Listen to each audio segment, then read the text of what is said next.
Crucial Conversations by Kerry Patterson. Summary from 4-Minute Books.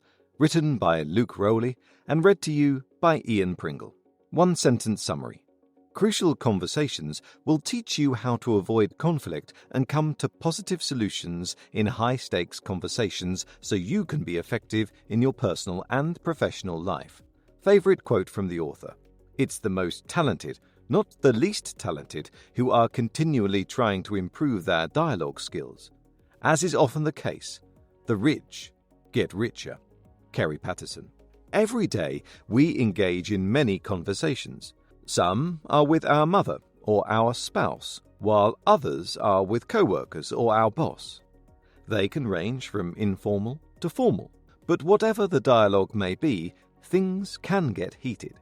I know I've had experiences where discussions have quickly taken a turn for the worse, and both me and the person I was talking to end up hurt or frustrated.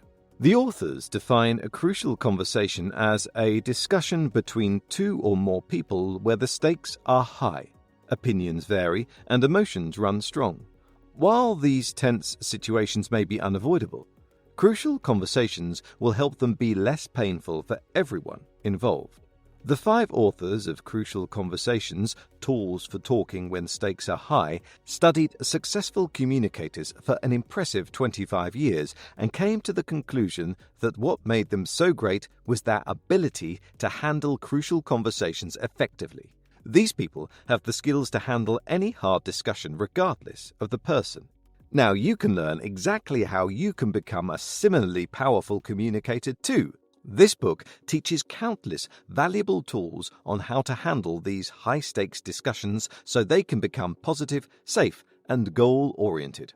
Here are the 3 most crucial principles I've learned. 1. When communicating, stay focused on your goals to avoid reacting emotionally. 2. Create safe conversations by showing the other person you value their opinions. 3. Use the state method to resolve conflict when it arises. Are you ready to start having positive and constructive conversations when it really counts? Let's get going. Lesson 1. Stick to your goals during the discussion so you don't get overly emotional. When emotions run high in a conversation and we no longer feel safe, there are 2 ways it can go: silence or violence. Neither of these options provides a solution. In a crucial conversation, we need a solution or we will be stuck. How do we avoid this? We remember our goal. We've all been in a position where we need to settle something important with someone. Things get heated and someone says something offensive. We may be tempted to turn to silence or violence, but if we really need a solution, neither of these will help. This is when we need to remember our goals. To prevent yourself from getting angry, ask yourself, what is my purpose in this conversation? And what information do I want to get across clearly to this person? The thing is, once we realize what we do want, we realize what we don't want. Just stopping to think about the goal, which should be to not walk away without a solution, can be a great way to keep yourself from getting angry. If you need to tell someone something that might upset them, ask yourself these things. What do I want to avoid? Or what do I really want here? The more you can keep both parties calm, the better the conversation will turn out. Lesson 2. Listen to the other person's opinions to help them feel safe in the conversation. Have you ever noticed that even the most seemingly harmless of conversations sometimes gets heated?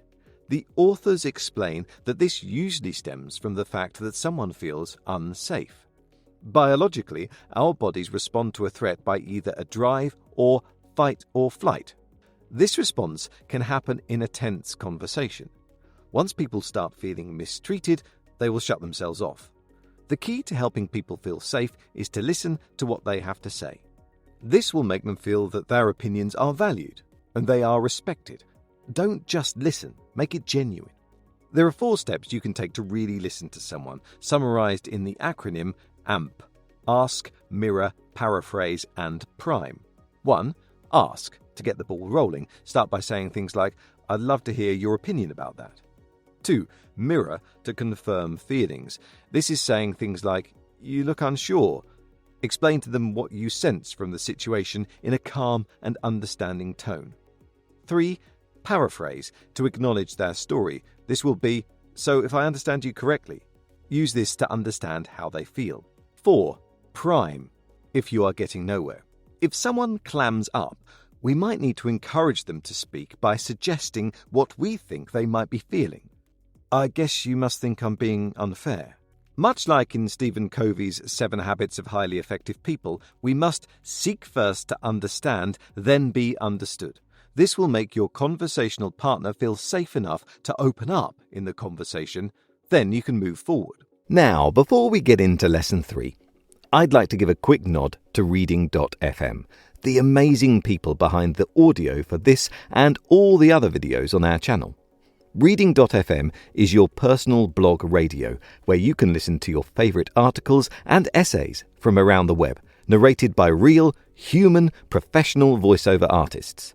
Use the link below to sign up for free and start listening to more summaries from 4-Minute Books, as well as your favourite blogs right away. Okay, let's dive into Lesson 3. Lesson 3. Use the STATE acronym to resolve conflict.